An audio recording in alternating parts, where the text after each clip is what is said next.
All right, let's move on to the next bit. So adding and subtracting of ordinates. So we add two graphs together. Now, I guess the easiest way of doing x plus 1 on x is to think of, well, y equals x, that's my straight line. Y equals 1 on x is my hyperbola. And I'm just going to add all the y values together. The key points, of course, to look for points of intersection, because you know they've got the same y value, so you just double that y value. X-intercepts, well in this case there aren't any, but obviously an x-intercept's easy to add because the y value is 0, so you just stay on the other particular curve. And basically you just plot as many points as you need till you get a feel for the curve.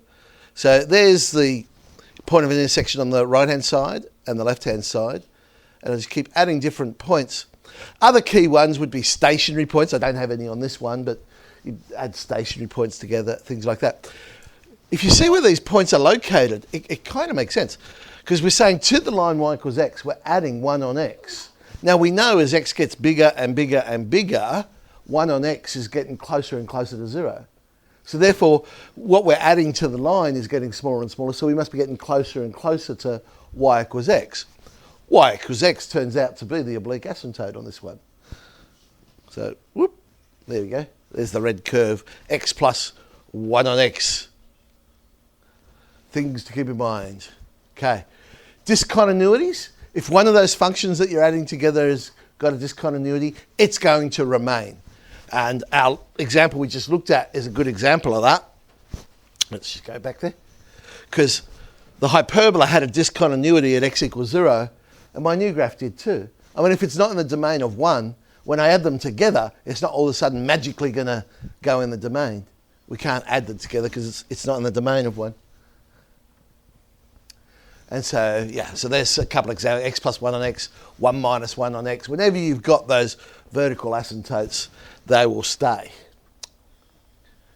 Function x plus g of x, if I was to add these two together, this is where we've got to be careful though. Individually, as I say, x plus 1 on x, it's obvious there's a discontinuity there at x equals 0. And at 1 minus 1 on x, there's obvious there's a discontinuity at x equals 0. So when I add them together, that discontinuity remains. But when I add them together, look what I get, x plus 1. It's no longer obvious that x can't equal 0. So when we would draw the addition of these, there's y equals x plus 1, but x can't equal 0. It's the difference between being asked, draw y equals x plus 1. Well, then you just draw the straight line. But if they had said, draw function x plus g of x, it's a different question. Yes, the answer was x plus 1, but we couldn't add them together when x equals 0 because function x doesn't have a value and g of x doesn't have a value. So therefore we can't get an answer. It's not like the two discontinuities just cancelled each other out. X-intercepts. So if function x equals minus g of x, then that's where the x-intercept is going to occur. What does that mean? If you look at the two graphs and you see that the amount one graph is above the x-axis is the same as the amount the other one is below the x-axis, then when we add them together, we must get 0. So that must be... So sometimes you might even just slide a ruler along and see where, oh, look, it's the same amount above and below. Oh, that must be where the x-intercept is. Symmetry. So like functions retain symmetry. So even plus even will still be even and things like that. So, oh, well, there you go. Even plus even is even. Odd plus odd is odd. Absolute value plus absolute values. These are always interesting graphs. I like to break them up based on the critical points. And the critical points is what makes the absolute value equal to 0. So -3 and +1 are the two critical points I'm looking at. So on the left-hand side of -3, then I would have y equals -x plus 3. Because if I was to substitute into x plus 3 a number that's less than -3, is x plus 3 negative or positive? Yeah, so therefore, absolute value, I would go the negative of that answer. But what about if I substitute it into 1 minus x? So we're a number on the left-hand side of -3. Will I end up with a positive number or a negative number? Positive. Okay. So that one stays as 1 minus x. So when we add those together, all right, so on the left-hand side of negative 3, we'll be drawing the line y equals minus 2x minus 2. Let's have a look in between those 2 points. Okay, so you're thinking of a number in between minus 3 and 1, and I know which number I'd be using, but that's just me personally. X plus 3, positive or negative? Positive. So you get 3, which is positive, so it stays as x plus 3. What about if we sub it into 1 minus x? So it stays as 1 minus x. Add them together. All right, it'll just be the straight line, y equals 4. Now, let's go on the right-hand side of 1. Think of a number bigger than 1. Okay, x plus 3, positive or negative? Okay, so that will stay as x plus 3. 1 minus x, positive or negative?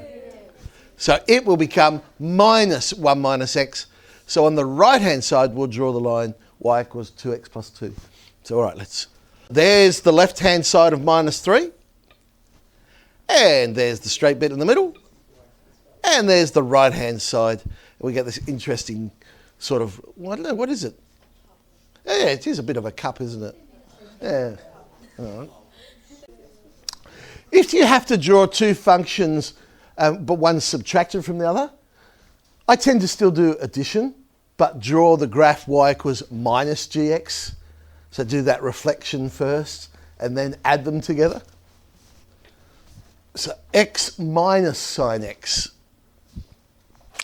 Y equals x, which I very accurately drew there. I got grid line. Then I drew minus sine x. Now I'm just going to add those together. Now there's a lot of key points here because I have I've got a point of intersection there. That's tricky. 0 plus 0 is 0, so it'll stay there. But then I've got these other x-intercepts as well, so I know I'll just stay on the red line at each of those. Let's plot some in. There we go. There's the x-intercepts. Unfortunately, the length of mine, obviously there'd be lots more of those x-intercepts as we go along. These turning points are usually good ones to plot as well. So let's add those together. And what we get is well, it's not exactly a sine curve, but it's still that wavy sort of shape, but going along the line y equals x. There. Okay. HB.